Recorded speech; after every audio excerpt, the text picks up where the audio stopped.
La RTI, la BRVM vous présente Flash Bourse.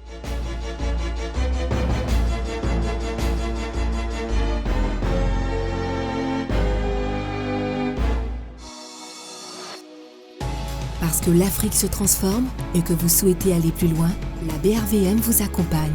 Pour vous, nous renforçons la dynamique de l'investissement et brisons les barrières pour mieux exploiter le potentiel économique de l'UEMOA. Parce que la technologie évolue, pour vous, nous créons de nouveaux produits et élargissons les horizons de placement.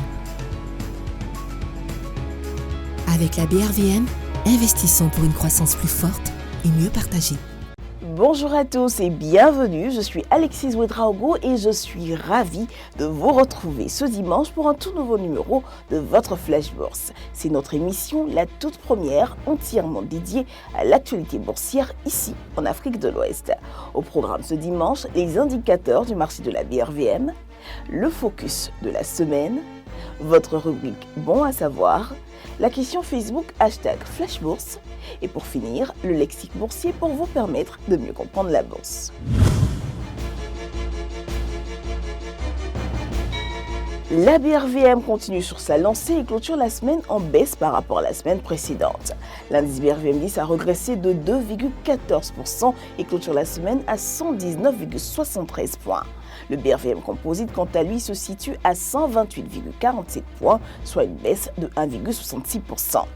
Au terme de cette semaine de cotation, c'est le titre de Air Liquide Côte d'Ivoire qui affiche la meilleure performance du marché avec un gain de 25,64%, clôture la semaine à 245 francs CFA. En baisse, Chromcy Côte d'Ivoire perd 20,45% de son coût précédent et marque ainsi le recul le plus fort du marché cette semaine. Le titre de la société ivoirienne d'emballage métallique s'acquiert désormais au prix de 175 francs CFA. A noter, NCA Banque Côte d'Ivoire procédera au paiement de dividendes de 77,69 francs CFA net par action le 27 juillet 2020.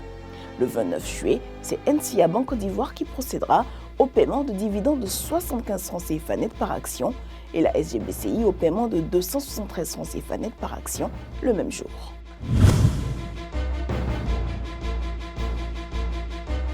Pour dire les choses simplement, le cours d'une valeur est déterminé par l'offre et par la demande ainsi que plusieurs autres facteurs. Ce sont, en un, les indices boursiers. Quand vous entendez aux informations que le cours des valeurs ou que la bourse monte, les journalistes font référence à un indice. Un indice boursier, c'est un regroupement spécifique de valeurs. La hausse ou la baisse de sa valeur reflète les mouvements de l'ensemble des actions qui composent l'indice. Deuxième facteur, la santé financière d'une société. Un autre facteur important, c'est la santé financière d'une société. S'il semble qu'une société va perdre de l'argent ou si elle annonce des résultats jugés trop faibles, l'action de la dite société perdra sa valeur. En revanche, les investisseurs sont prêts à payer plus cher pour les actions d'une société qui dispose d'un historique de bénéfices élevé et qui distribue régulièrement des dividendes importants. Le troisième facteur est constitué des informations sur le secteur d'activité. La santé générale du secteur d'activité d'une société constitue un autre indicateur important pour évaluer ses perspectives. L'action d'une société peut en effet monter ou baisser si les investisseurs estiment que l'industrie ou le secteur d'activité de la dite société est en phase de croissance ou de récession. Quatrième point, les tendances économiques. Outre les événements qui influencent un secteur ou une société spécifique, plusieurs indicateurs économiques peuvent aider les investisseurs à surveiller les placements en actions. Ces indicateurs donnent des tendances générales qui signalent des changements économiques. Enfin, cinquième facteur, les événements nationaux et internationaux. Les événements mondiaux ou nationaux peuvent aussi influencer sur le prix des actions. Quand les investisseurs pensent qu'un événement comme la suppression d'un impôt sera positif pour l'économie, le cours des actions a tendance à monter. En revanche, l'annonce de licenciements massifs ou l'apparition d'une pandémie comme la Covid-19 peut indiquer un ralentissement de l'activité ou une incertitude économique. Dans ce cas, le cours des actions baisse généralement.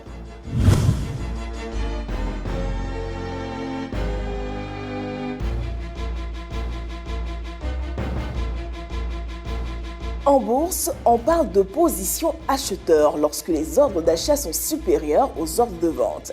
Lorsque vous achetez une action, vous prenez une position qu'on appelle position longue, car vous spéculez sur une hausse de titre. Mais en cas de baisse du titre, vous avez deux possibilités.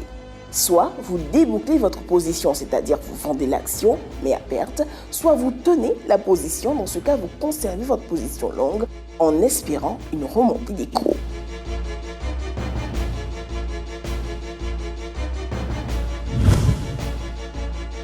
Et maintenant, place la question Facebook. Cette semaine, nous allons répondre à Kamenan Émile Quadio qui a une question qui est fréquemment posée sur notre page. À partir de combien peut-on commencer à investir en bourse? Alors, monsieur Quadio, sachez qu'il n'y a pas de minimum établi pour investir en bourse.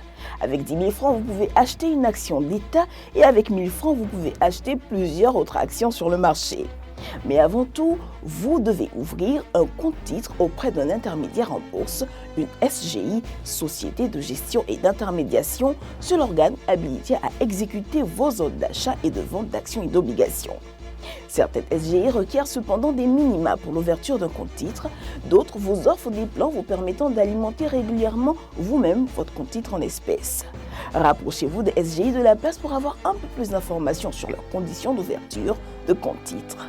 Vous trouverez d'ailleurs la liste par pays sur le site de la BRVM au www.brvm.org.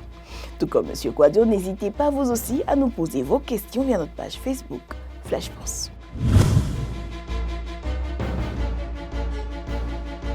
Ajustement de cours. On parle d'ajustement de cours lorsqu'une opération financière est réalisée sur une action, division du nominal par exemple, le cours des actions s'ajuste pour tenir compte de cette opération. Allocation de titres. Allocation de titres est une décision qui consiste à décider de la part de chaque titre dans la composition d'un portefeuille de produits financiers.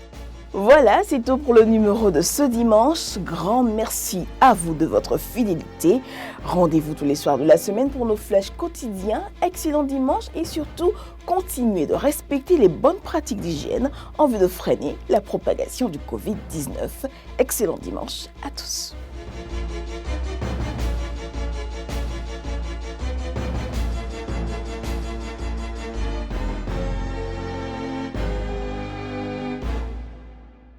La RTI, la BRVM vous ont présenté Flash Bourse.